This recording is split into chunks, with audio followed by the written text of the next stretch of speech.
Hello students, আজকে আমরা নিউটনের দ্বিতীয় সূত্র করতে যাচ্ছি। এটা তৃতীয় অধ্যায়ের 3 নম্বর লেকচার। নিউটনের দ্বিতীয় সূত্রে আজকে আমরা প্রথমে বেসিক দেখব, থিওরি দেখব, এরপরে কিছু ম্যাথও দেখার চেষ্টা করব।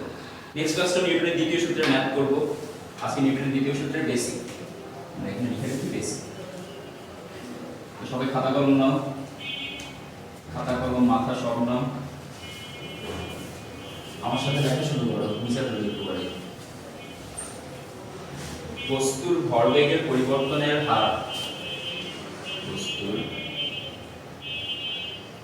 ভরবেগের পরিবর্তনের হার এর উপর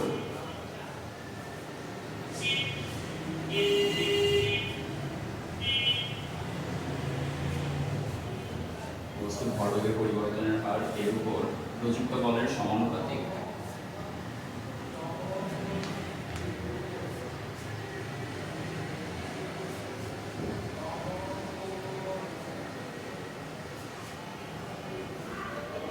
এবং বল যেদিকে ক্রিয়া করে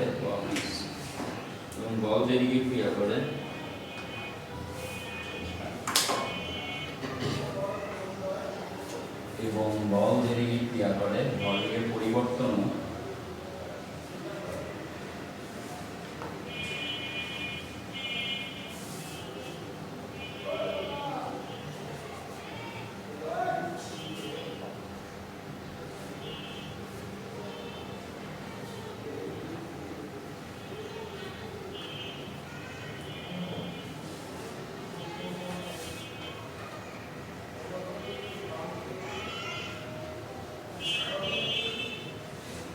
এটা হচ্ছে নিউটনের দ্বিতীয় সূত্র।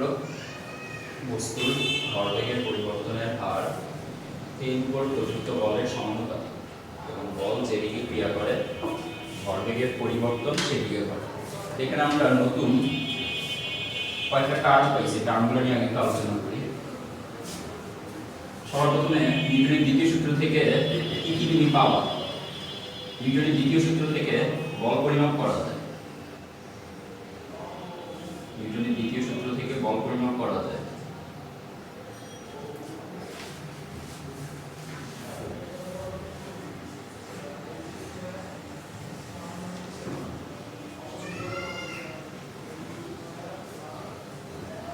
বলের সংজ্ঞা দেওয়া হয় নিউটনের দ্বিতীয় সূত্র থেকে।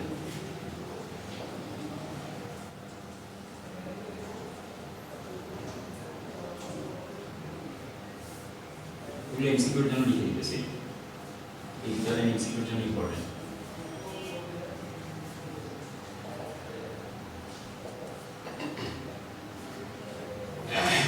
এখানে নতুন কি কি টার্ম আসছে?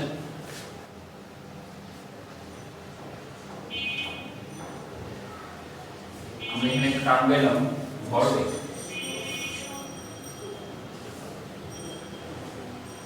আরেকটা টার্ম পেয়েছি ভরবেগের পরিবর্তনের হার।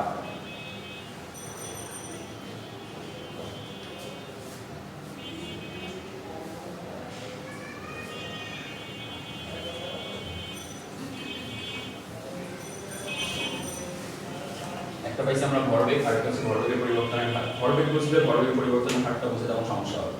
আগে দুটা টার্ম সম্পর্কে একটু জানি না, তারপর আমরা সূত্রটা ব্যাখ্যা করতেছি। আগে দুটো টার্ম জেনে নেই যে ভরবেগ কি, ভরবেগের পরিবর্তনের হার কি, তারপরে আমরা এই সূত্রটা পয়েন্ট বাই পয়েন্ট ব্যাখ্যা করব। প্রথমে ভরবেগ কাকে বলে সংজ্ঞা লিখে ফেলি। প্রত্যেকটা বস্তুতে মাস্ট বি ভর থাকে, এবং বস্তু যদি স্থির থাকে তাহলে তার বেগ আছে 0, বস্তু যদি স্থির না থাকে তাহলে তার স্পিডের উপর ডিপেন্ড করে বেগের বিভিন্ন মান আসে। যে কোনো বস্তুর ভরের সাথে বেগ গুণ করলে যে রাশিটা তৈরি হয় তাকে বলে ভরবেগ। ভর ও বেগের গুণফলকে ভরবেগ বলে। ভর ও বেগের গুণফলকে ভরবেগ বলে।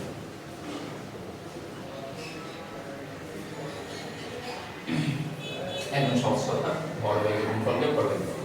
নিউটনের প্রথম টার্মটা আমরা দেখে ফেলছি ভরবেগ। এবার ভরবেগকে কি দিয়ে প্রকাশ করা হয় একটু খেয়াল করো। আগে ভরবেগের ভিতরে কি কি জিনিস আছে? ভরবেগের ভিতরে কি কি জিনিস আছে? সুতরাং আমরা এভাবে বলতে পারি ভরবেগ সমান সমান, সংজ্ঞায় বলা আছে ভরবেগ হচ্ছে ভর ও বেগের গুণফল। তাহলে ভরবেগ সমান সমান আমরা লিখতে পারি ভর ইনটু বেগ। এখন যদি কেউ আমাকে জিজ্ঞেস করে ভরবেগের ভিতরে কি কি রাশি আছে, আমি বলতে পারবো ভরবেগের ভিতরে দুইটা রাশি হচ্ছে বেগ। এই দুইটা রাশির ভিতর একটা রাশি হচ্ছে স্কেলার, মানে যার শুধু মান জানলেই হয়, দিকের কোনো দরকার নেই। আরেকটা রাশি হচ্ছে ভেক্টর, মানে তার মানও লাগবে দিকও লাগবে। ফলত এই দুইটা রাশির মধ্যে কোনটা স্কেলার আর কোনটা ভেক্টর? ভর হচ্ছে স্কেলার, বেগ হচ্ছে ভেক্টর রাশি। একটু খেয়াল করো, একটা স্কেলার রাশির সাথে একটা ভেক্টর রাশি গুণ দিলে আমরা কি রাশি পাবো? একটা ভেক্টর রাশি পাবো। একটা স্কেলার রাশির সাথে একটা ভেক্টর রাশি গুণ দিলে গুণফলটা কি হবে? একটা ভেক্টর রাশি হবে। এটা একটা স্কেলার, এটা একটা ভেক্টর। স্কেলারের সাথে ভেক্টর গুণ দিছি, তাহলে এই ভরবেগটা কি হয়ে যাবে? এখন স্কেলার রাশি হবে না ভেক্টর রাশি হবে? ভরবেগ কি রাশি? ভেক্টর রাশি। তার মানে ভরবেগের কি শুধু মান থাকবে নাকি দিকও থাকবে? এবার ভরবেগকে আমরা কি দিয়ে প্রকাশ করব? ভরবেগকে প্রকাশ করা হয় পি দিয়ে। ভরবেগকে প্রকাশ করা হবে পি দিয়ে। এবার পি এর ব্যাখ্যা শুনো কেন পি দিয়ে প্রকাশ করা হয়। ভরবেগ হচ্ছে ভরবেগের প্রোডাকশন। ভরবেগ হচ্ছে ভরবেগের প্রোডাকশন। প্রোডাকশন মানে হচ্ছে গুণফল। ভরবেগ হচ্ছে ভরবেগের গুণফল। এই যে লিখে আছে ভরবেগের গুণফল। গুণফলের ইংরেজি কি? এখন ভরবেগকে যদি আমরা এফ দিয়ে প্রকাশ করি, ভরবেগকে যদি আমরা এফ দিয়ে প্রকাশ করি তাহলে হবে না, কারণ এম দিয়ে তো আমরা ভরকে প্রকাশ করি। আবার যদি ক্যাপিটাল এম দিয়ে প্রকাশ করি তাও হবে না। ক্যাপিটাল এম দিয়ে আমরা সাধারণত অনেক ভারী বস্তুর ভরকে প্রকাশ করি, যেমন পৃথিবী, কোন একটা গ্রহের ভর। তো আমরা এখানে ভরবেগকে এম দিয়ে প্রকাশ করতে পারবো না, কারণ এম দিয়ে ভরকে প্রকাশ করা হয়। আবার ভরবেগকে আমরা ভি দিয়ে প্রকাশ করতে পারবো না, কারণ ভি দিয়ে বেগকে প্রকাশ করা হয়। তো ভরবেগকে আমরা এম দিয়ে প্রকাশ করতে পারতেছি না, ভি দিয়ে প্রকাশ করতে পারতেছি না, তাহলে কি দিয়ে প্রকাশ করব? তখন আমরা দেখতে পাই যে ভরবেগ হচ্ছে এম এবং পি এর এম এবং বি এর প্রোডাকশন। প্রোডাকশনের প্রথম অক্ষরটা পি, এজন্য ভরবেগকে আমরা প্রকাশ করি পি দিয়ে। এই ভরবেগ নিয়ে বিজ্ঞানীর অনেকই প্রবলেম ছিল, তার ভরবেগকে পি দিয়ে প্রকাশ করবে। এটা নিয়ে অনেকে অনেক ধরনের প্রপোজাল দিছিল যে এটা দিয়ে প্রকাশ করি, এটা দিয়ে প্রকাশ করি। শেষমেশ তারা সবাই এই সিদ্ধান্তে উপনীত হয়েছে যে ভরবেগকে কোনো একটা রাশি দিয়ে প্রকাশ করতে গেলে ঝামেলা। সেই জন্য ভরবেগকে ভর এবং বেগ এই দুইটার কোনোটা দিয়ে প্রকাশ না করে, যেহেতু এটা গুণফল, রাশিটা যেহেতু একটা গুণফল, এই জন্য এই গুণফলটাকে গুণফলের ইংরেজি ওয়ার্ডের প্রথম অক্ষরটা দিয়ে প্রকাশ করে। গুণফলের ইংরেজি ওয়ার্ড হচ্ছে প্রোডাকশন, প্রোডাকশনের প্রথম অক্ষর দিয়ে ভরবেগকে প্রকাশ করে। তাহলে পি সমান সমান কি আসে? তো ভরকে আমরা কি দিয়ে প্রকাশ করি? ভরবেগের জায়গায় লিখছি পি, ভরের জায়গায় কি লিখবো? এম, বেগের জায়গায় কি লিখবো? এখানে আমাদের কাছে একটা সূত্র চলে আসছে, পি সমান সমান এম। একটু ম্যাথ দেখি ভরকে কিভাবে বের করে। মনে করো 2 কেজি ভরের একটা বস্তু, 2 কেজি ভরের একটি বস্তু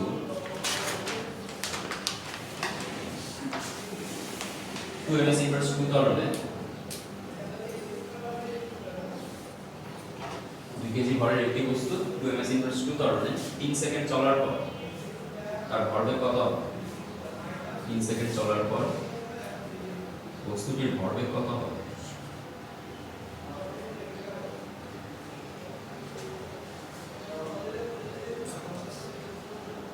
আমরা চিত্র আঁকি একটা, এটা ধরে 2 কেজি ভরের একটা বস্তু।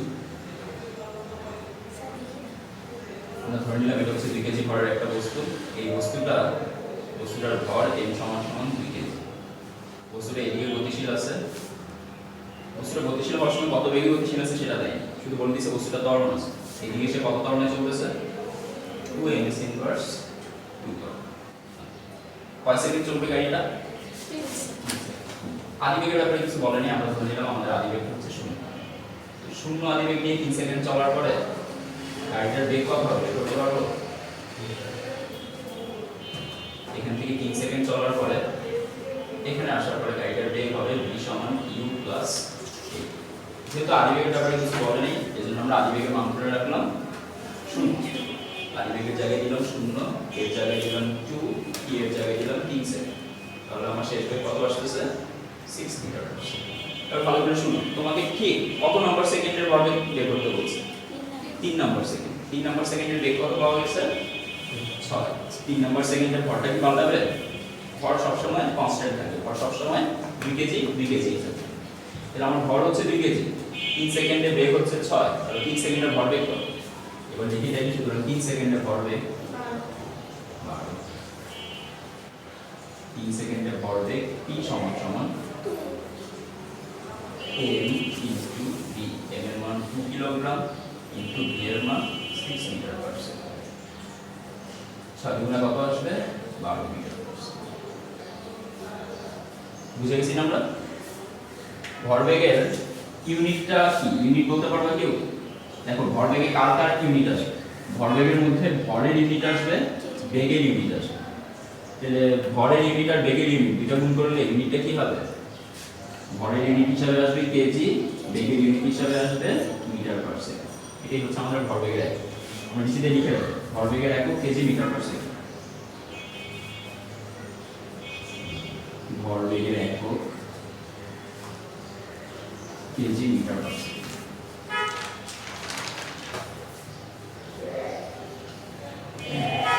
এবার খুব ইম্পর্টেন্ট দুটো লাইন শুনো। আমাদের এই গাড়িটা কিভাবে চলমান ছিল? যে বলতে পারবো সে সবার আগে হাত তুলে। 4 নম্বর সেকেন্ডে কি আমাদের ভরবেগ একই থাকবে না পরিবর্তন হবে? 4 নম্বর সেকেন্ডে ভরবেগ একই থাকবে না পরিবর্তন হবে? পরিবর্তন হবে কেন? কারণ সে ত্বরণে চলতেছে, এই জন্য 4 নম্বর সেকেন্ডে বেগ 6 থাকবে। 4 নম্বর সেকেন্ডে বেগটা বেড়ে যাবে, এই জন্য ভরবেগটাও বেড়ে যাবে। তাহলে আমরা এইভাবে বলতে পারি যে ত্বরণে চলমান বস্তুর ভরবেগ প্রতি মুহূর্তে হয় বৃদ্ধি পেতে থাকে অথবা যদি মন্দনে চলে তাইলে হ্রাস পেতে থাকে। কথা বলছি, ত্বরণে চলমান প্রত্যেকটি বস্তুর ভরবেগ প্রতি মুহূর্তে হ্রাস বা বৃদ্ধি পাবে। ত্বরণে চলমান প্রতিটি বস্তুর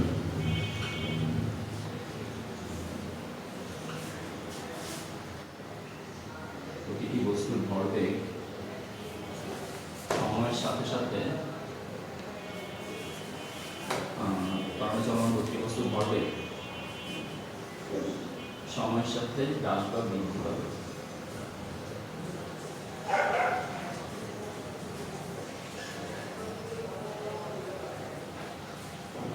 আচ্ছা, হ্রাস বা বৃদ্ধি পাবে মানে কি? ভরবেগটা কি পরিবর্তনশীল নাকি অপরিবর্তনশীল? অর্থাৎ এখানে ভরবেগ পরিবর্তনশীল।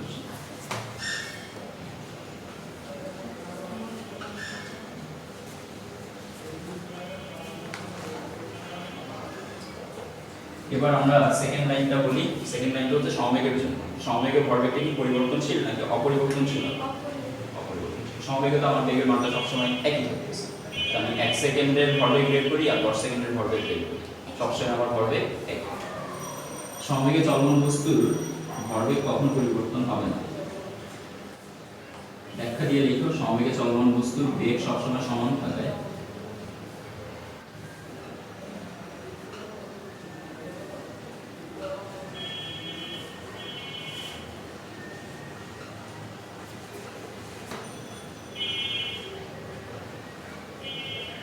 সমবেগে চলমান বস্তুর বেগ সবসময় সমান থাকায় এর ভরবেগ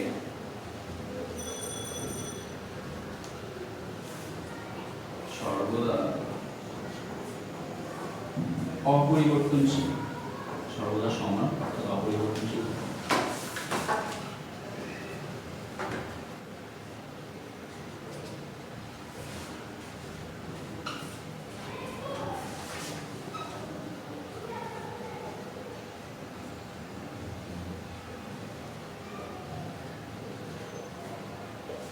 অর্থাৎ এখানে ভরবেগ অপরিবর্তনশীল। ভরবেগের ব্যাপারে অনেকগুলো কথা আমরা জানলাম। এবার বাকি আছে আরেকটা কথা জানা, তাই মোটামুটি ভরবেগ থেকে আমরা সরে ভরবেগের পরিবর্তনে যেতে পারবো। ভরবেগ ভেক্টর রাশি। ভরবেগের দিক কোন দিকে হবে? যেহেতু এটা ভেক্টর রাশি, ভেক্টর রাশির দিক লাগবে। এই ভরবেগের দিক কোন দিকে হবে? মনে রাখবা, ভরবেগের দিক হবে বেগের দিক যেদিকে থাকবে সেই দিকে। বস্তুটার বেগ যেদিকে, দেখো এই বস্তুটার বেগ কোন দিকে? এদিকে না? তাহলে তার ভরবেগটা কোন দিকে থাকবে? এদিকে। বস্তুটা যেই দিকে গতিশীল থাকবে ভরবেগটাও সেই দিকে থাকবে। বুঝবো কিভাবে? আমাদের সাধারণত 9, 10-এ কোথাও বলে দিবেন যে বস্তু কোন দিকে চলতেছে, এই জন্য আমরা ধরে নিব যে কোনো একদিকে চলতেছে। আমি যদি গাড়িটা ধরে নিতাম এদিকে চলতেছে, তাহলে তার ভরবেগ এদিকে থাকবে। আমি যদি ধরে নিই গাড়ি এদিকে চলতেছে, ভরবেগ এদিকে। কিন্তু তোমরা যখন বড় ক্লাসে যাবো তখন তোমাদের বলে দিবে যে বস্তুটা উত্তর দিকে চলতেছে না দক্ষিণ দিকে চলতেছে, নাকি উত্তর দক্ষিণের ঠিক মাঝামাঝি চলতেছে। মনে করো এরকম দিয়ে দিল, এটা হচ্ছে মনে করো উত্তর, এটা দক্ষিণ, এটা পূর্ব, এটা পশ্চিম। তো মনে কর বলে দিল যে একটা গাড়ি উত্তর দিকে চলমান, আরেকটা গাড়ি দক্ষিণ দিকে পূর্ব দিকে চলমান। উত্তর দিকে যে গাড়িটা চলমান তার ভরবেগ থাকবে উত্তর দিকে, দক্ষিণ দিকে পূর্ব দিকে যে গাড়িটা চলমান তার ভরবেগ থাকবে পূর্ব দিকে। কারণ বড় ক্লাসে গেলে এরকম উত্তর দক্ষিণ পূর্ব পশ্চিম বা অনুভূমিকের সাথে 30 ডিগ্রি কোণে চলমান একটা গাড়ি এরকমও পাবো। অনুভূমিকের সাথে 30 ডিগ্রি কোণে এদিকে একটা গাড়ি চলতেছে, গাড়িটার বেগ এদিকে, এজন্য গাড়িটার ভরবেগ থাকবে এদিকে। ঠিক আছে, এবার এই কথাটা লিখে ফেলো। বস্তুর বেগ যেদিকে ভরবেগের ডিরেকশনে সেই দিকে হবে। বস্তুর বেগ যেদিকে ভরবেগের ডিরেকশনে সেই দিকে হবে। ম্যাথটা নিচে পেলাম, ম্যাথটা লাগবে না।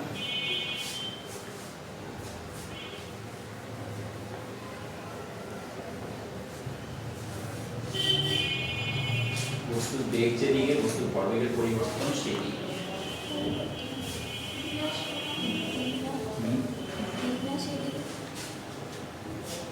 বুঝি না? হ্যাঁ, পরিবর্তন বলছি। বস্তুর বেগ যেদিকে থাকবে ভরবেগও সেই দিকে হবে, ভরবেগ ডিরেকশন সেই দিকে হবে।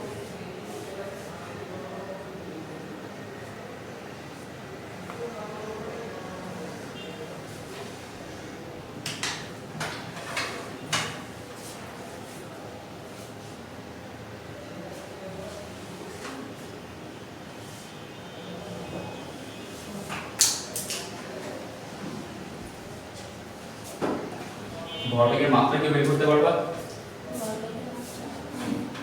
চলো এবার ভরবেগের মাত্রাটা দেখে রাখি, এরপর আমরা ভরবেগের পরিবর্তনে যাব। ভরবেগের মাত্রা এটা এমসিকিউর জন্য প্লাস অনুধাবনমূলকের জন্য। ভরবেগের ভিতর কি কি রাশি আছে আমরা লিখে ফেলি। ভরবেগের ভিতর আছে ভর ইনটু বেগ, তাহলে আমরা ভরবেগ কি সমান সমান লিখব ভর ইনটু বেগ। এবার ভরকে ভাঙালে কি কিছু পাওয়া যাবে? আর ভর একটা মৌলিক রাশি, এটা ভাঙানো যাবে ইনটু বেগ, বেগ একটা যৌগিক রাশি, একে ভাঙালে পাওয়া যাবে সরণ ডিভাইডেড বাই সময়। এবার আমরা এভাবে লিখতে পারি ভরের জন্য মাত্রা হচ্ছে m, সরণের জন্য মাত্রা হচ্ছে l, সময়ের জন্য মাত্রা হচ্ছে t।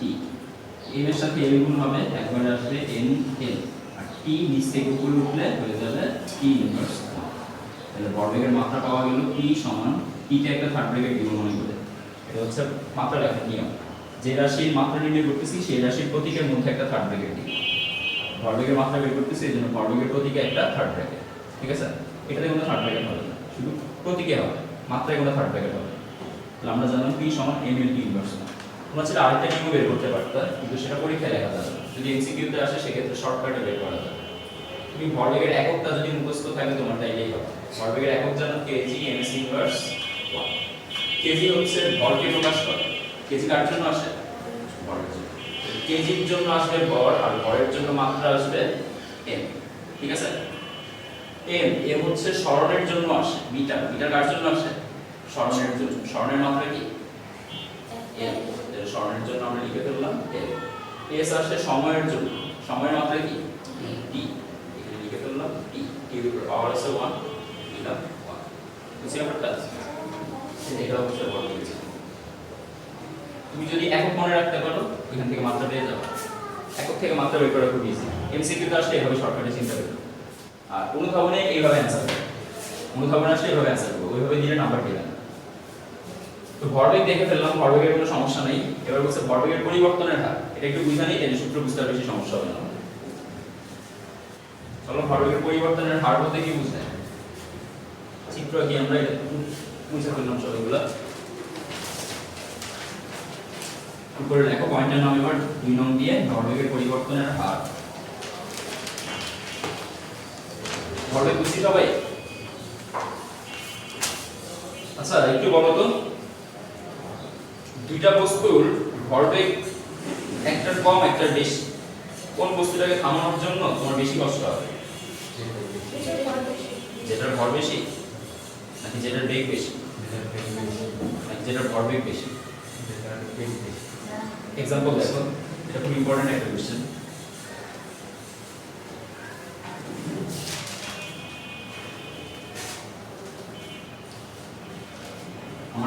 দুইটা গাড়ি আছে, এই গাড়িটার ভর 10 কেজি এবং তার বেগ হচ্ছে 12 মিটার পার সেকেন্ড। এখানে আরেকটা গাড়ি আছে, এই গাড়িটার ভর হচ্ছে 20 কেজি এবং তার বেগ হচ্ছে 8 মিটার পার সেকেন্ড। আর কমাই দিই, এর ভর হচ্ছে 7 মিটার পার সেকেন্ড। দেখো তো এই দুইটা গাড়ির ভিতর কোন গাড়িটার ভরবেগ কত? এই গাড়িটার ভরবেগ কত? 120। 10 ইনটু 12 ভর ইনটু বেগ, ভর ইনটু বেগ সমান সমান 120 কেজি মিটার পার সেকেন্ড। এখানে ভরবেগ কত হবে? ভর ইনটু বেগ সমান সমান 140 কেজি মিটার পার সেকেন্ড। এবার একটু খেয়াল করেন, দ্বিতীয় বস্তুটার ভরবেগ পাওয়া গেছে 140, প্রথম বস্তুটার ভরবেগ পাওয়া গেছে 120। তাহলে এই গাড়িটার ভরবেগ বেশি, এই গাড়িটার ভরবেগ কম। আমরা যদি দুইটা গাড়ির সামনেই দাঁড়াই, কোনটাতে অ্যাক্সিডেন্ট হওয়ার পরে আমার অবস্থা বেশি কাহিনী হবে? উপরটাতে ভরবেগ আসছে 120, নিচেরটাতে ভরবেগ আসছে 140। এই গাড়ির সামনে গিয়ে যদি আমি অ্যাক্সিডেন্ট ঘটে, হাঁটিগুটি বেশি কম হবে, এটা হাঁটিগুটি কম হবে। এই গাড়িটার ভরবেগ কত বলো তো? এই গাড়িটার ভর m সমান সমান 100 কেজি এবং বলতেছে গাড়িটা স্থির আছে। গাড়িটার ভরবেগ কত? গাড়িটার ভরবেগ হচ্ছে 100 ইনটু 0 সমান সমান ভরবেগ হচ্ছে 0। এই গাড়িটা আমরা কোনো আঘাত করতে পারবে? ভর তো আছে, কেন সে আঘাত করতে পারবে? কারণ সে স্থির, কারণ তার কি নাই? বেগ নেই। তাহলে এই গাড়িটা আর এই গাড়িটা তাদের ভরের কারণে যে তারা বেশি ভরবেগ প্রাপ্ত হয়েছে ব্যাপারটা তা, ভরবেগ প্রাপ্ত হবে শুধুমাত্র বেগের কারণে। দেখো ভর তো অনেক আছে, 100 কেজি ভর আছে, ভরবেগ কি আছে? এখানে বেগ নাই দেখে তার ভরবেগটাও শূন্য হয়ে গেছে। তার ভরবেগ ছিল 100 কেজি, কিন্তু এখানে কি আমরা 100 কেজি পাইছি ভরবেগের জায়গায়? পাই। বেগ শূন্য হয়েছে, সবকিছু ভ্যানিশ হয়ে গেছে। কিন্তু একটা গাড়ির ভরবেগটা আসলে প্রাপ্ত হয় কিসের জন্য? তার বেগের জন্য। ভর তো সবারই থাকে, কিন্তু ভরবেগ কি সবার থাকবে? আর যে গাড়ির ভরবেগ যত বেশি, সেই গাড়ি আঘাত করতে পারে তত বেশি। যে গাড়ির ভরবেগ যত বেশি, সেই গাড়ি আঘাত করতে পারে তত বেশি, অথবা সেই গাড়িকে থামাইতে তত বেশি বল দিতে হবে। ঠিক আছে? মনে করো একটা ট্রাক, তোমার কাছে দুইটা যানবাহন আছে, একটা মনে করো একটা ট্রাক আছে, আর মনে করো একটা রিকশা আছে। এবার একটু ভালো করে দেখো, এই রিকশাটা হচ্ছে ট্রাকের ভর মনে করো 500 গুণ বেশি। রিকশা হচ্ছে ট্রাকের ভর কত গুণ বেশি? রিকশা হচ্ছে ট্রাকের ভর 500 গুণ বেশি। আমি বললাম রিকশাটার বেগ হচ্ছে 100 মিটার পার সেকেন্ড আর ট্রাকের ভর হচ্ছে 10 মিটার পার সেকেন্ড। বা এভাবে বলতে পারি যে ধরে নিলাম দুইজনের বেগই সমান, এনার বেগ যদি v হয়, এনার বেগও v, ট্রাকের বেগও v, রিকশার বেগও v। কার ভরবেগ বেশি হবে? ট্রাকের। কেন? দুইজনের বেগই সমান, ট্রাকের বেগও v, রিকশার বেগও v, দুইজনের বেগই সমান সমান, কিন্তু এনার ভরের চেয়ে এনার ভরটা 500 গুণ বেশি। এর ভরবেগ কার বেশি হবে? সমান বেগ নিয়ে দুইটা বস্তু চলতেছে, কার ভরবেগ বেশি হবে? দুইটা বস্তু একই মানের বেগ নিয়ে চলতেছে, দুইটা বস্তুর বেগ সমান সমান, কিন্তু ভরবেগ কার বেশি? ভরবেগ বুঝি না এটার ক্ষেত্রে? হ্যাঁ বলো, এটার ক্ষেত্রে বলতে পারো। দুইটা বস্তু বেগ সমান, তাই ভরবেগ কার বেশি হবে? অর্থাৎ যার ভর বেশি। দুটি বস্তুর মধ্যে যার ভর বেশি হবে, দুটি বস্তুর বেগ সমান হবে, যার ভর বেশি হবে তার ভরবেগ বেশি। দুটি বস্তুর কি সমান হলে? দুটি বস্তুর বেগ সমান হলে যার ভর বেশি তার ভরবেগ বেশি। তোমাদেরকে বাসার জন্য আমি একটা কোশ্চেন দিয়ে দিই ভরবেগের, এটা করবা। পিতা ও পুত্রের ভরবেগ সমান, পিতা ও পুত্রের ভরবেগ সমান, কিন্তু পুত্রের বেগ পিতার বেগের দ্বিগুণ। পুত্রের বেগ পিতার বেগের দ্বিগুণ। প্রশ্ন হচ্ছে পুত্রের ভর পিতার ভরের একজনের ভর দিয়ে দিই, আরেকজনের ভর দেবে। প্রশ্ন একটু, পিতা ও পুত্রের ভরবেগ সমান, পুত্রের বেগ পিতার বেগের দ্বিগুণ। এটা বাসায় করতে পারবো না, কি করে দিব?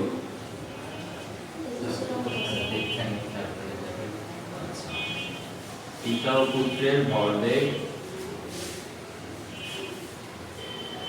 সমান, পুত্রের বেগ পিতার বেগের দ্বিগুণ হলে পুত্রের বেগ পিতার বেগের দ্বিগুণ।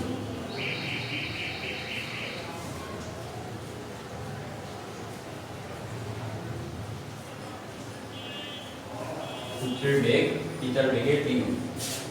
পুত্রের ভর, স্বাস্থ্যবান পুত্র, পুত্রের ভর 80 কেজি। পুত্রের ভর ভাইয়ের ওজন 80 কেজি।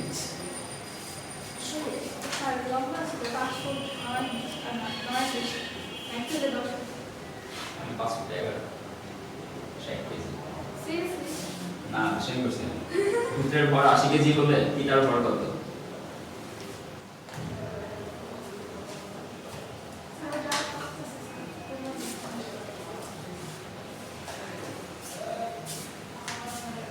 তিনি একটা বড়ই অদ্ভুত, যার যেটা নাই সেটার জন্য এটা বেড়া লাগে।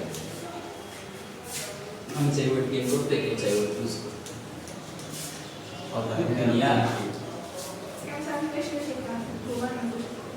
এত খাওয়ার সময় আছে, যে সময় পেয়ে ওই সময়ের মধ্যে যা খাই, এতেই যদি ওয়েট গেইন হয়তো হইল, তাহলে একদিন জমে যাই। আর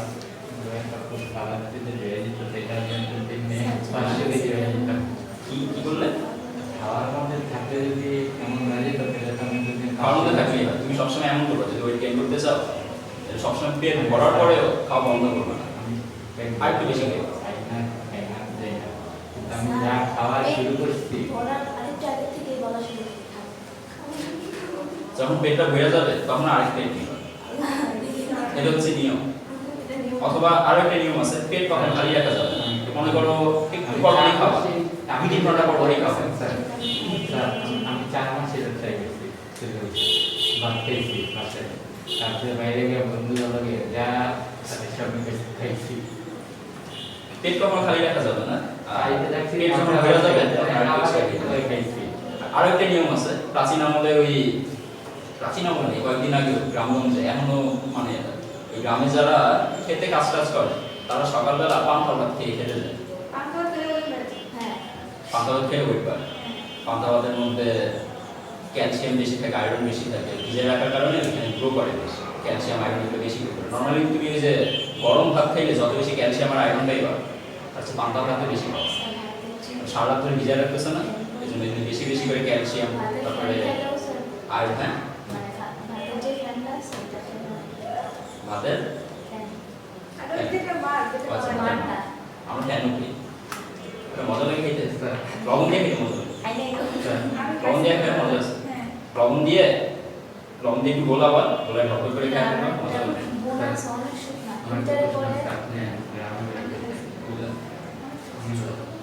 আপনার একটা ক্লাসে দেখলাম সিলেটি ভাষা কবে মাঝে মধ্যে একটু আশা করি মাঝে মধ্যে একটু সেলিব্রেট ডিফারেন্ট করে কথা বলি, পুরো বুঝতে পারি না, অল্প একটা দুটো শব্দ খেয়াল করো। এটা কি পারবা তোমরা? ও বাচ্চারা এটা পারবা? আমাদের একটু দ্বিতীয় সূত্রে অনেকটুকু বাকি আছে। পারে না ওই ভাষায় কথা বলতে আমার কি একদম সুন্দর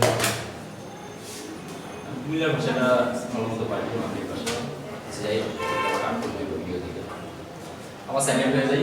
এটা কি পারবা নাকি করে দিব? পারবা নাকি করে দিব? স্যার সুন্দর তারা একটা দিলে পারবো। বলছে এখানে পিতা ও পুত্রের ভরবেগ সমান। আমরা ধরলাম পিতার ভরবেগ হচ্ছে pa, p এ আমরা মোমেন্টাম বলি। ভরবেগের ইংরেজি হচ্ছে মোমেন্টাম। ভরবেগের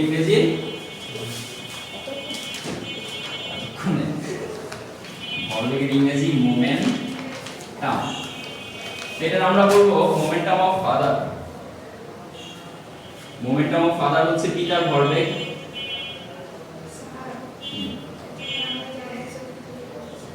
হ্যাঁ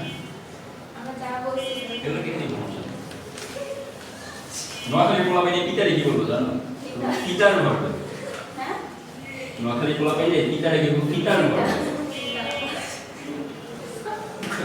পিতারে পিতা মানে পিতার ভরবেগ আর পিএস পিতা বা আনহিতার ভরবেগ। পিএস হচ্ছে মোমেন্টাম অফ সান, অর্থাৎ সন্তানের পুত্রের ভরবেগ। এসতে সামনা দিয়ে এসতে সন্তান দিতে পারে, সন্তানের ভিতর শান্ত আছে, বাংলা বিধি ইংরেজি বিধি। আচ্ছা, তো আমাদের বলছে উদ্দীপকে যে পিতার ভরবেগ pf এবং পুত্রের ভরবেগ ps এই দুইটা পরস্পর কি রকম হবে? সমান হবে। তাহলে আমরা বলতে পারি প্রশ্ন মতে পিতার ভরবেগ সমান সমান পুত্রের ভরবেগ। এবার একটু ভালো করে শুনো, তাদের ভরের মধ্যে না, তাদের বেগের মধ্যে একটা কন্ডিশন দিয়ে দিয়েছে। কার বেগ কার কত গুণ? আমরা এখানে আপাতত এইভাবে ধরে নিলাম পিতার যে ভর সেটা হচ্ছে m1 এবং পিতার যে বেগ সেটা ধরলাম v1 সমান সমান পুত্রের যে ভর সেটাকে বললাম m2 এবং পুত্রের যে বেগ সেটাকে বললাম v2। এবার m1 আর m2 এর মধ্যে একটা সম্পর্ক প্রশ্নে বলে দিয়েছে, m1 আর m2 এর মধ্যে একটা সম্পর্ক আছে, সেটা প্রশ্নে বলে দিয়েছে। পিতার ভর আর পুত্রের ভরের মধ্যে একটা সম্পর্ক আছে, বলছে সরি ভরের মধ্যে না, বেগের মধ্যে। তো v1 আর v2 এর মধ্যে সম্পর্কটা কি? v2 v1 এর বেগ। তাহলে আমরা বলতে পারি এখানে সাইড নোটে পরের লাইনে এভাবে বলবো, এখানে সাইড নোট লিখে নেই যে পুত্রের বেগ সমান সমান 2 ইনটু পিতার। তাহলে যেখানে আমরা v2 দেখব সেখানে এখন বসাইতে পারবো 2v1। এটা অ্যারো না, এটা বা চিহ্নই, এটা বা চিহ্নের সিম্বল আর কি, বা এর সিম্বল। তো এখানে m1 এর জায়গায় m1 থাকলো, v1 এর জায়গায় v1 থাকলো, m2 এর জায়গায় m2, কিন্তু v2 এর জায়গায় এখন বসাইতে পারবো 2v1। এবার একটু খেয়াল করো, v1 দুই পাশ থেকে কাটা চলে যাবে না? এই পাশে একটা v1 আছে, এই পাশে একটা v1 আছে। এই পাশের v1 টা কার সাথে কি যোগ অবস্থায় আছে? যোগ অবস্থায় থেকে কাটা যাবে না।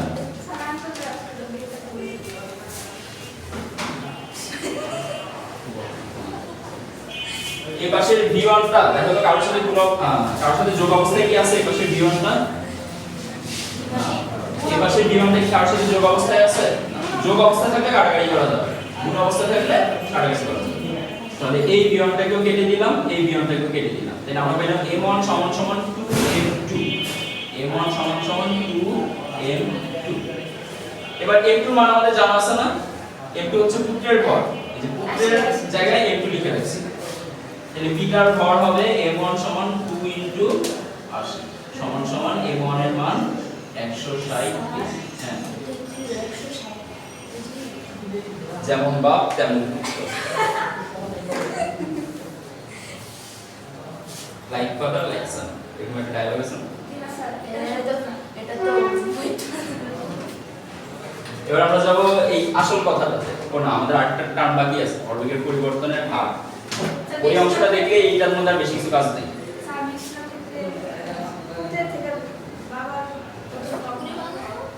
বাস্তব ক্ষেত্রে বাবা তো সারাদিন পরিশ্রম করে, আর পুত্র তো সারাদিন খায় দায় ঘুমায়। আইডিয়া পাইছো না? হ্যাঁ, এই ছেলের মধ্যে ট্যালেন্টেড বান্দা আমি দুনিয়ায় খুব কম দেখছি। ঠিক আছে, আমি ভাবছি যে ও 1 লিখছে, এরপর বাংলায় 8 লিখছে, 0 লিখছে, পরে দেখলাম ওটা 6 6।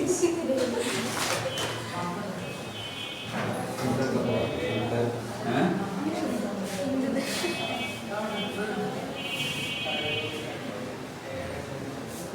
ভরবেগের পরিবর্তন হার খেয়াল করেন, উপরে টার্মের নাম লেখেন, এবার সেকেন্ড টার্মটা লেখেন, 2 নাম্বার দিয়ে লেখেন ভরবেগের পরিবর্তনের হার।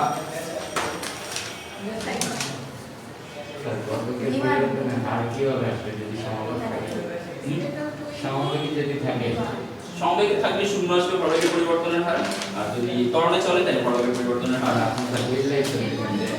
ভরবেগ পরিবর্তনের হার এখান থেকে সমবেগ হবে। কখন বলছি সমবেগের ক্ষেত্রে ভরবেগের পরিবর্তন হবে 0, ভরবেগ পরিবর্তন না, ওই যে ভরবেগ কখন পরিবর্তন হবে, ভরবেগ অপরিবর্তনশীল থাকবে সমবেগের ক্ষেত্রে। এবার আমরা দেখব ভরবেগের পরিবর্তনের হার।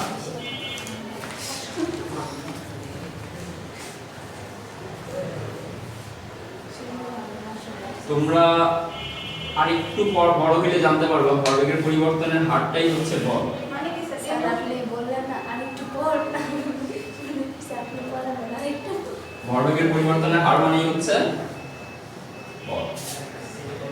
তাহলে এটা নিয়ে আমরা একটু ডিটেইলস আলোচনা করি। আমরা প্রথমে ম্যাথ না বিরাজ শর্টকাটে দেখি। মনে করো এই গাড়িটার ভরবেগ ছিল প্রথমে pi, i মানে হচ্ছে ইনিশিয়াল, i দিয়ে বুঝাইছি ইনিশিয়াল। ইনিশিয়াল অর্থ কি? ইনিশিয়াল মানে ইনিশিয়াল, ইনিশিয়াল, ইনিশিয়াল মানে হচ্ছে আদি, স্যার শেষ মানে কি স্যার বলেন? ফাইনাল। হ্যাঁ ওই দিন আমরা স্যার শেষ মানে কি? End, the end, finish finish. ফিনিশিয়াল তো pi, এখানে pi এর মান দিয়ে দিছে, ইনিশিয়াল মোমেন্টাম দিয়ে দিছে, i তে ইনিশিয়াল, p তে মোমেন্টাম। আল্লাহ, p তে কেন মোমেন্টাম? ওই ভরবেগের ইংরেজি হচ্ছে মোমেন্টাম, আর প্রকাশ করে p দিয়ে, এজন্য p দেখলে আমরা বলবো মোমেন্টাম। দেন ইনিশিয়াল মোমেন্টামের মান দিয়ে দিছে মনে করো 100 KG meter per second. Sir গাড়ি আনবো আর স্যার গাড়ি আমরা তো সুন্দর করে রাখতে পারবো না, তাও চেষ্টা করো। স্যার আইকে দেখো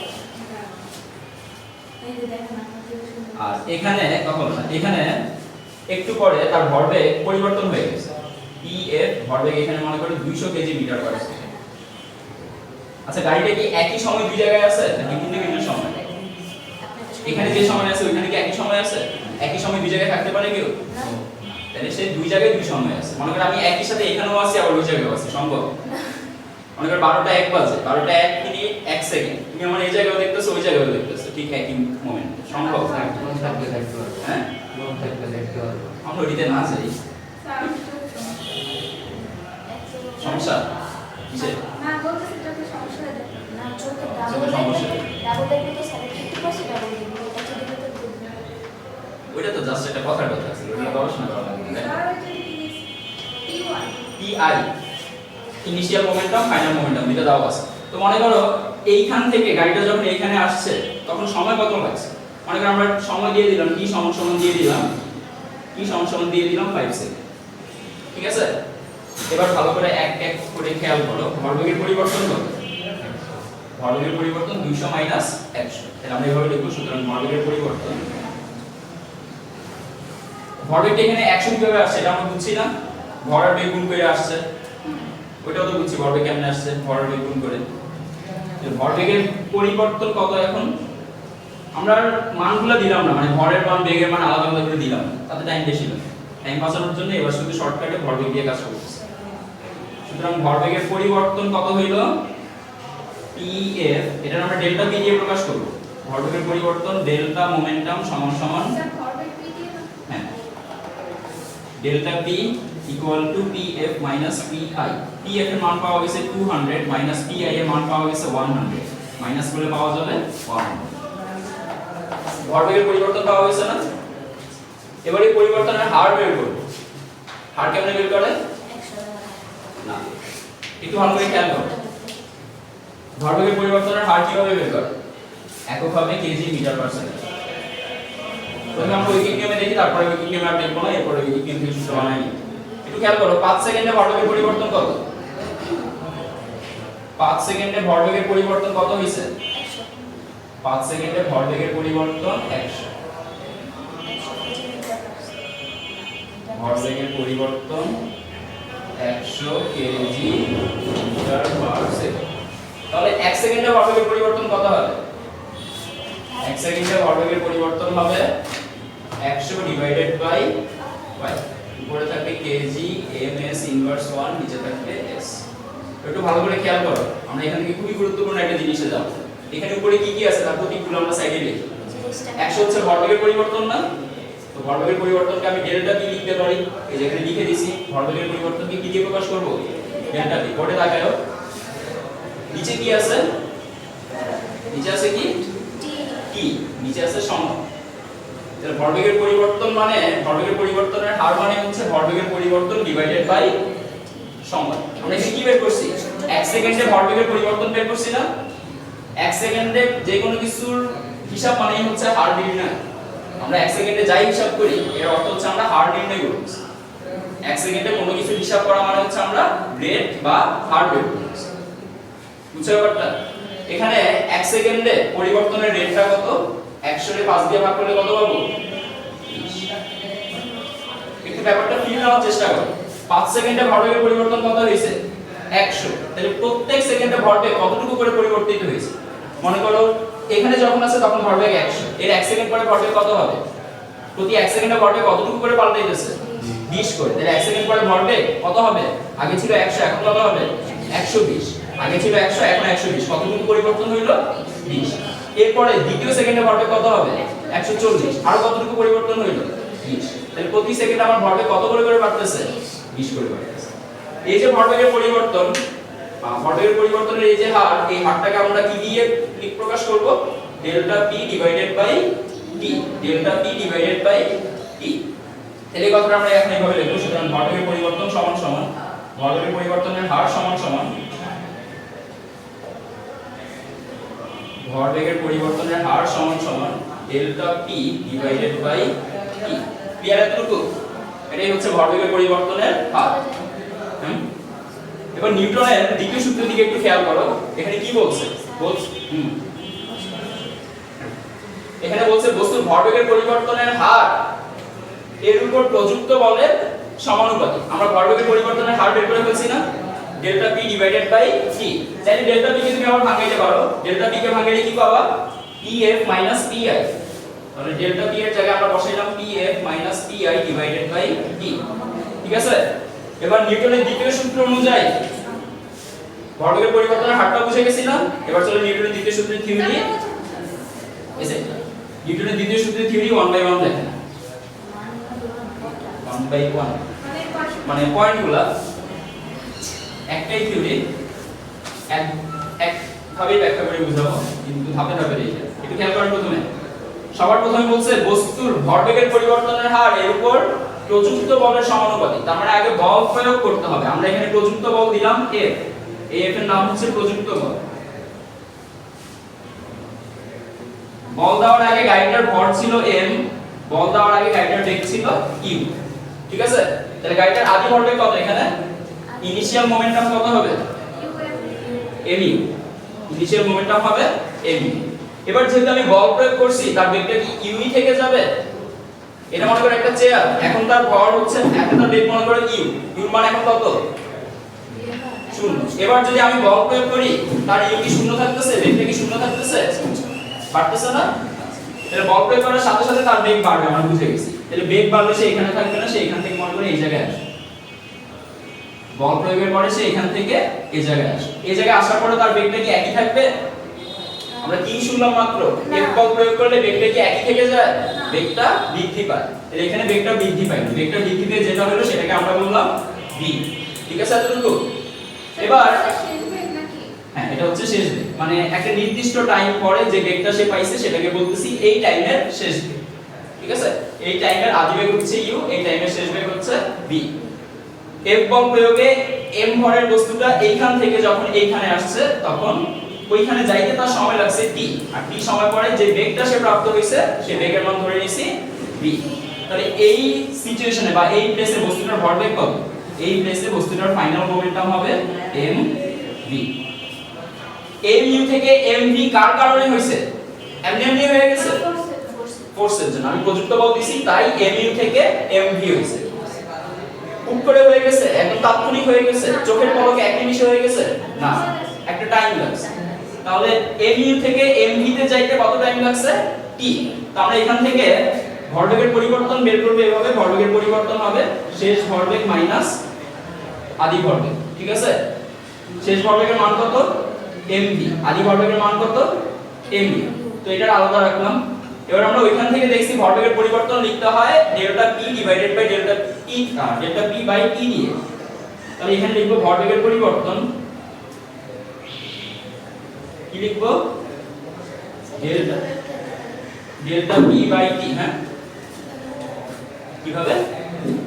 এই চিত্র থেকে উঠাবো। এবার একটু দেখো, ডেল্টা p এর জায়গায় কি বসাইতে পারবো? tf pi। এরপর tf pi এর জায়গায় আবার বসাইতে পারবো mv mv। এখানে আমরা বসাই ফেলি mv mu divided by t। এবার নিউটনের সূত্রের কাছে আসো। নিউটন বলছে বস্তুর ভরবেগের পরিবর্তনের হার, ভরবেগের পরিবর্তনের হার মানে আমরা পাইছি mv mu divided by t। ঠিক আছে? বলছে বস্তুর ভরবেগের পরিবর্তনের হার এর উপর প্রযুক্ত বলের সমানুপাতিক। আমরা বল প্রয়োগ করছি কোনটা? F। তাহলে নিউটনের সূত্র অনুযায়ী, এবার এখানে লিখব নিউটনের সূত্র অনুযায়ী, নিউটনের সূত্র অনুযায়ী কি বলবো নিউটনের সূত্র অনুযায়ী F সমানুপাতিক mv mu divided by t। এটা হচ্ছে বস্তুর ভরবেগের পরিবর্তনের হার, এটা হচ্ছে প্রযুক্ত বল। নিউটন সাহেব বলছে প্রযুক্ত বল বস্তুর ভরবেগের পরিবর্তনের হারের সমানুপাতিক। উপরের জায়গাটা হচ্ছে শুধু ভরবেগের পরিবর্তন, t দিয়ে ভাগ করে পাইছি ভরবেগের পরিবর্তনের হার। নিউটন বলছে প্রযুক্ত বল ভরবেগের পরিবর্তনের হারের সমানুপাতিক। ঠিক আছে এতটুকু? এবার পরের অংশে আসেন। সমানুপাতিক চিহ্ন দিয়ে ম্যাথ করা যায় না, সমানুপাতিক চিহ্ন দিয়ে ম্যাথ করা যায় না, সমান সমান করতে হয় দুই পাশে। দুই পাশে সমান সমান করার জন্য আমরা ওই পাশে একটা ধ্রুবক নিয়ে আসলাম, এই ধ্রুবককে প্রথমে বললাম আমরা k, আর এখানে পাইলাম mv mu divided by t। এবার এখানে খেয়াল করেন f সমান, আপনি যদি m নে কমন নিয়ে নেন তাহলে পাইবেন v u divided by t। এটা কার সূত্র বলেন তো? এটা যে তরঙ্গ, এটা কার সূত্র? ত্বরণের সূত্র। v u divided by t এটা কার সূত্র? ত্বরণ। তাহলে আমরা পেলাম f সমান সমান k into m x। Sir এটা বক্স করছেন কোনটাকে? যে ডেল্টা টি ইকুয়াল pf এটা উল্লেখ আছে। মানে এটা শুধু ভরবেগের পরিবর্তন, আর এখানে ভরবেগের পরিবর্তনের হার। এবার এখানে k এর মানের কাছে আসেন। আপনি যদি খেয়াল করেন এখানে এর মান যদি 1 m/2 ধরেন, m এর মান যদি 1 কিলোগ্রাম ধরেন, f এর মান যদি 1 নিউটন ধরেন, সেক্ষেত্রে k এর মান কত আসে? এর মানও 1, m এর মানও 1, f এর মানও 1, তাহলে k এর মান কত আসে? এই হিসাব করে a সমান সমান 1, m/2, m সমান সমান 1 কেজি, f সমান সমান 1 নিউটন হলে k সমান সমান হবে 1। তাই সুতরাং তখন আমরা পাচ্ছি f ইকুয়াল টু k এর মান হচ্ছে 1 ইনটু m a, বা f ইকুয়াল টু m। এই হচ্ছে আমাদের নিউটনের দ্বিতীয় সূত্র, f equal to m। Sir এটা শুধু পরিবর্তন হবে না, বুঝলেন? পরিবর্তনের হার দেখবেন। ভরবেগের পরিবর্তনের এই যে আমরা সূত্রটা পেয়ে গেছি, এই সূত্রটা অলওয়েজ ট্রু না, এই সূত্রটা অলওয়েজ ট্রু না। আমরা নিউটনের দ্বিতীয় সূত্রের এখানে যে এই ব্যাখ্যাটা তোমাদের দিছি, এই ব্যাখ্যার মধ্যে একটা অংশ হাইড করে দিয়েছি। ওই অংশটা তোমরা বড় ক্লাসে গেলে জানবে। কি জানবা বড় ক্লাসে গেলে? একটা কিছু শুনে আইডি বড় ক্লাসে গেলে যাতে মনে থাকে। এখানে আমরা ভরবেগের পরিবর্তনের হারে কোন জিনিসটাকে পরিবর্তনশীল ধরছি? ভরকে না বেগকে? কোনটাকে আমরা পরিবর্তনশীল ধরছি? কোনটা পরিবর্তিত হচ্ছে? ভর নাকি বেগ? বেগ। ভর কি পরিবর্তিত হচ্ছে? কিন্তু নিউটন সাহেব এটা আমাদের বলেন, যে শুধু বেগটাই পরিবর্তনশীল হবে। নিউটন সাহেব শুধু এই চিন্তা করে ভরবেগের পরিবর্তনের হার প্রযুক্ত বলের সমানুপাতিক এই কথাটা বলেন। তিনি বলছে এইভাবে ভর বেগের পরিবর্তনের হার, অর্থাৎ বেগটাও পরিবর্তিত হবে, ভরটাও পরিবর্তিত হবে। আমরা শুধু কোনটাকে পরিবর্তনশীল করে কাজ করছি? ভরকে পরিবর্তনশীল করছি। তাহলে আমাদের সূত্রটা অ্যাকচুয়ালি কারেক্ট না। সূত্রটা তখন কারেক্ট হবে যখন আমরা ভরটাকে পরিবর্তনশীল করে কাজ করব, এবং ভরটাকে পরিবর্তনশীল করে কাজ করলে সূত্রটা হবে এরকম। সূত্রটার বেশি ডিটেইলসে তোমরা যাওয়া দরকার নেই, কারণ কোনো কিছুই আসবে না। এই বেশি ডিটেইলসে কোনো কিছুই আসবে না, শুধু এতটুকু এইভাবে মাথায় রাখুন। ভরবেগের পরিবর্তন আমরা ডেল্টা পি দিয়ে প্রকাশ করি, ঠিক না? ডেল্টা পি ডিভাইডেড বাই, যদি আমি টি দিয়ে ভাগ করি, ডেল্টা টি মানে হচ্ছে সময়ের পরিবর্তন। গাড়ি প্রথমে এখানে ছিল, এরপর এখানে আসছে। এখানে যখন ছিল তখন টাইম t1, এখানে যখন আসছে তখন টাইম t2। তাহলে এখান থেকে এখানে যেতে কত টাইম লাগছে? t2 t1। এটাই আমরা ডেল্টা t দিয়ে প্রকাশ করি। t1 এর মান মনে করো 0 সেকেন্ড, t2 এর মান মনে করো 5 সেকেন্ড, তাহলে t2 t1 এর মান কত আসবে? 5 সেকেন্ড। এটাকে আমরা বলতেছি ডেল্টা। স্যার কেন ধ্রুবকটা কি না? হ্যাঁ, তোমরা এখন অনেক দূর আছো, আগে এই কথাটা শুনো না, এখানে কথাগুলো ইম্পর্টেন্ট। তো delta p divided by delta t, Newton সাহেব বলছে, আচ্ছা নিউটন সাহেবের কাছে পড়ে যে delta p by delta t মানে কি? ভরবেগের পরিবর্তনের হার। নিউটন সাহেব বলছে ভরবেগের পরিবর্তনের হার কিসের সমানুপাতিক? প্রযুক্ত বলের সমানুপাতিক। এবার এখানে একটু খেয়াল করো,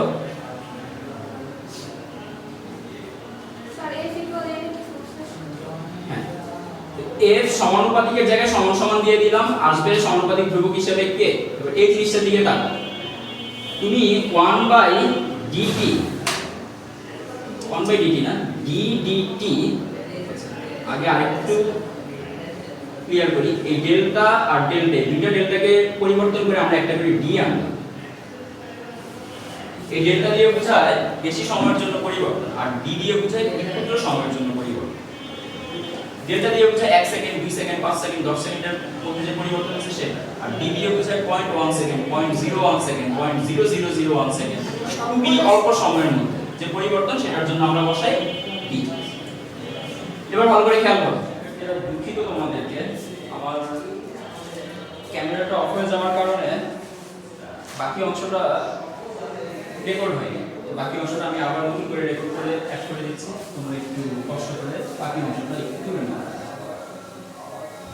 আমরা যে অংশটা লাস্টে দেখাতে যাচ্ছিলাম সেটা হচ্ছে f proportional to delta p divided by delta t। এটা ছিল নিউটনের দ্বিতীয় সূত্র, এটা ছিল নিউটনের গতির দ্বিতীয় সূত্র, নিউটনের গতির দ্বিতীয় সূত্র। মনে করো নিউটন সাহেব আমাদের কি বলছিল, নিউটন সাহেব বলছিল কোন বস্তুর ভরবেগের পরিবর্তন, ডেল্টা p মানে হচ্ছে ভরবেগের পরিবর্তন, ডেল্টা t কে যখন ডেল্টা t দিয়ে ভাগ করতেছি এর অর্থ হচ্ছে ভরবেগের পরিবর্তনের হার নির্ণয় করতেছি।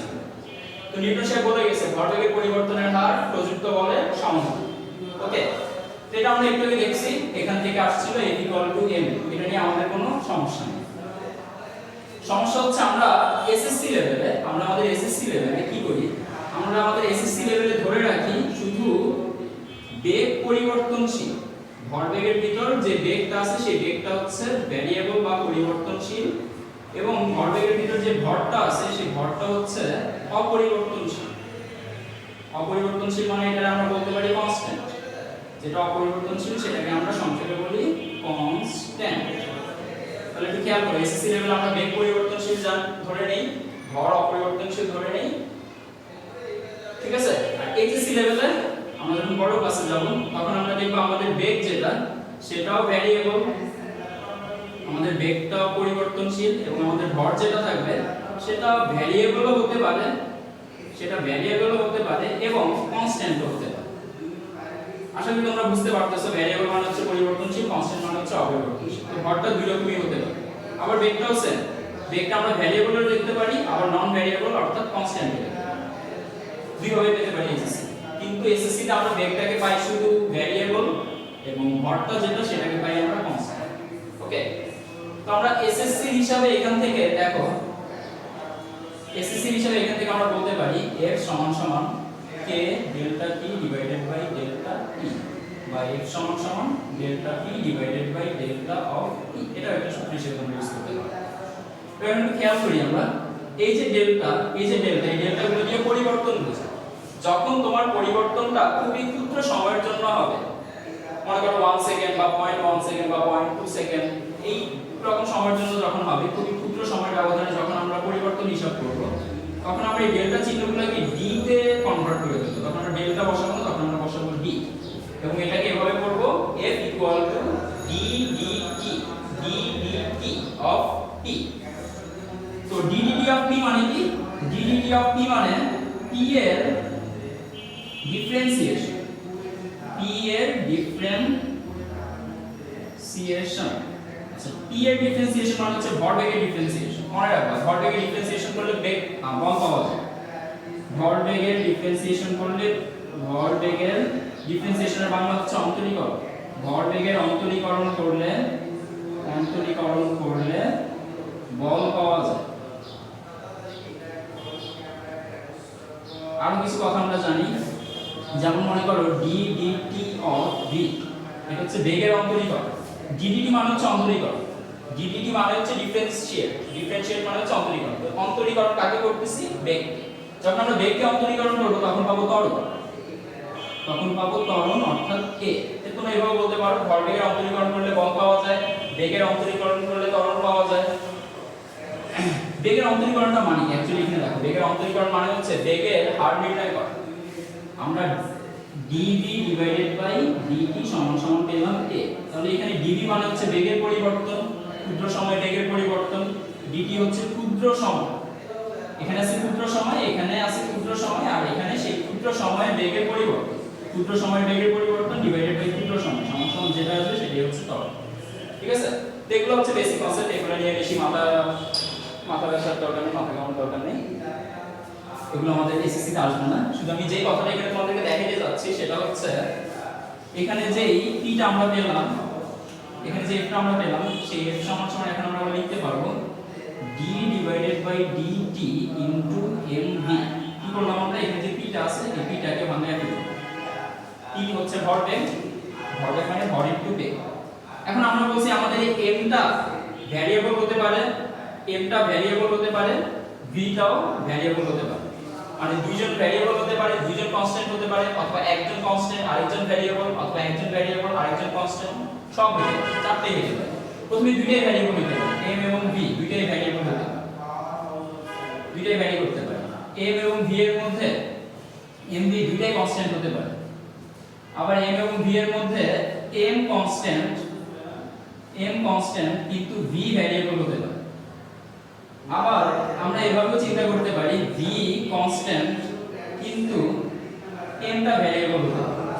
ঠিক আছে, তো এখানে আমরা ধরে নিলাম যে আমাদের দুটোটাই আপাতত ভ্যারিয়েবল, সেই ক্ষেত্রে আমরা বলতে পারি m d dt of v plus v d dt of m, m d dt of v plus v d dt of m। এবার মনে রাখো তোমার ভরটা যদি কনস্ট্যান্ট হয় তাহলে এই অংশে ডিফারেন্সিয়েশন আসবে 0, আবার যদি বেগ কনস্ট্যান্ট হয় তাহলে এই অংশে ডিফারেন্সিয়েশন আসবে 0।